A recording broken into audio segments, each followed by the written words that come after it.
Welcome to my channel. Imagine a time before modern tools, before even the wheel. A time when survival depended on ingenuity, connection to the land and the raw materials around you.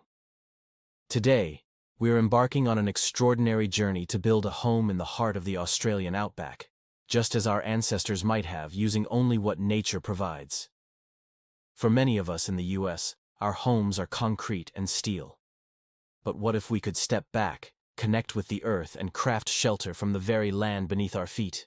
That's what we're doing here. This isn't about roughing it. It's about relearning, about understanding the wisdom of those who lived in harmony with this land for millennia. Our inspiration, the traditional shelters of Indigenous Australians, adapted for warmth, shade, and protection from the elements. This ancient knowledge is our guide. But how do we put it into practice today? This vast, rugged landscape has been home to Indigenous people for over 65,000 years. Their connection to the land, their stories, and their way of life are deeply intertwined with these red earth and spinifex grasslands.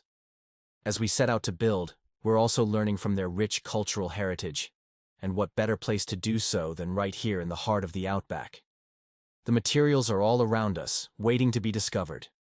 But how do we transform them into a place of shelter and comfort? Let's get started. Now, the first thing we want to do is look at a map and find ourselves a good spot. I think this little clearing here will work nicely. We've got plenty of space to work with. There's a nice stand of dead trees nearby, and we can see some really good clay right over there. So let's go check out that clay. We're going to use a lot of it, and we want to make sure that it's good quality. Now, this is what we call clay. This is red dirt. This is yellow dirt. This is called hardpan.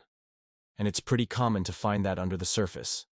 And if we have it too close to the surface like this, it makes for really bad clay. And we don't want bad clay. We want good clay.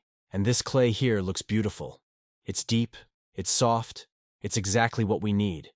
And now that we've got our location picked out, and we know that we've got clay, we're ready to start collecting materials. Foraging for branches that have fallen from trees, never harming any living tree. Gathering up grasses that have gone to seed, digging for clay, and generally just taking stock of what the land is offering up to us. The materials are all around us, but seeing how they can fit together to form shelter requires a bit of creativity and a lot of patience. In the Aboriginal culture, the land was and still is a provider. Every part of it, the plants, the animals, the geology, it's all interconnected and respected. When we come out here, we should do the same. Taking only what we need, giving thanks for what we receive, and understanding that everything has a purpose. We're merely borrowing these materials from the land, not taking them from it. Now, there's a few different ways to go about building something like this. There's wigwams, which are cone-shaped. There's also A-frames, which is another really common design.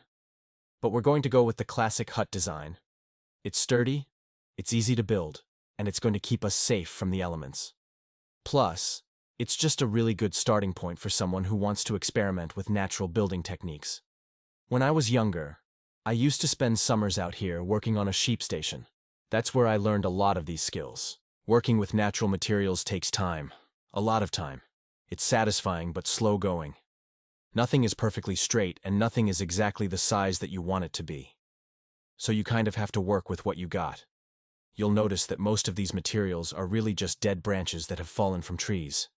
This is great because it means that we're not harming any living trees, but it does mean that we're relying on nature's timetable for providing us with the resources that we need. That's part of the challenge and part of the beauty of building with natural materials. You have to work with what nature provides. The most important thing when collecting branches is to find ones that are strong and flexible. You don't want brittle branches because they're not going to last very long. And you don't want branches that are too thick because they're not going to bend very well. What you want is a happy medium. They're sturdy, they're flexible, and they're not going to snap when you bend them. Now that we've got our branches collected, we can move on to putting up the framework of our hut. This is the most important part of the build, because once we get the framework up, we can start filling in the walls and the roof. To tie the poles together, we're going to use a technique that's been around for thousands of years, lashing.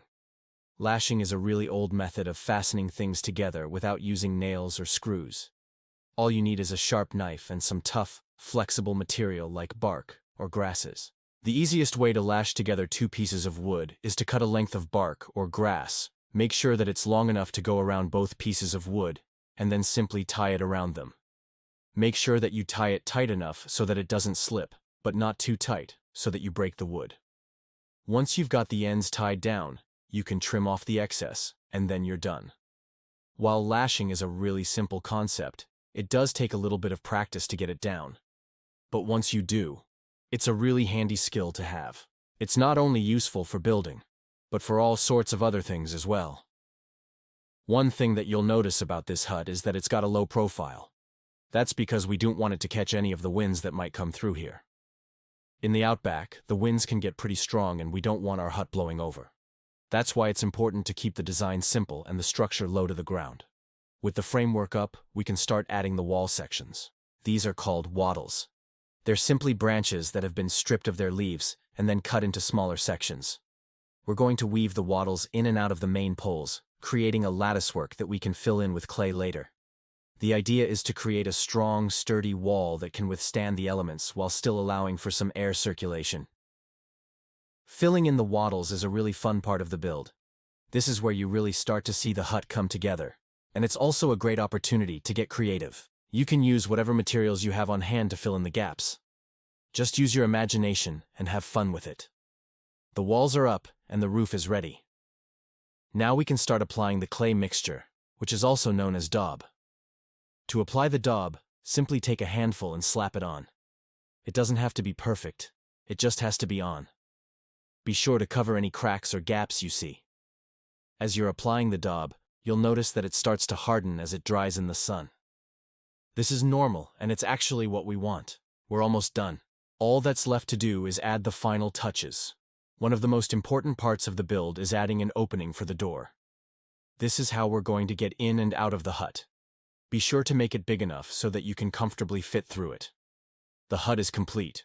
It may not be much to look at, but it's sturdy, and it's going to keep us safe from the elements. It's taken a lot of time and effort to build, but the end result is worth it. We've created a place of our own out here in the middle of the Australian Outback, a place where we can relax and enjoy the beauty of the land around us. The red earth, the spinifex grasslands, the rugged landscape, it's all here for us to explore and enjoy. So come on in, take a load off, and enjoy the fruits of our labor. Building a home in the Australian Outback, whether it's a traditional style hut or a more modern dwelling, takes a unique set of skills and a deep connection to the land.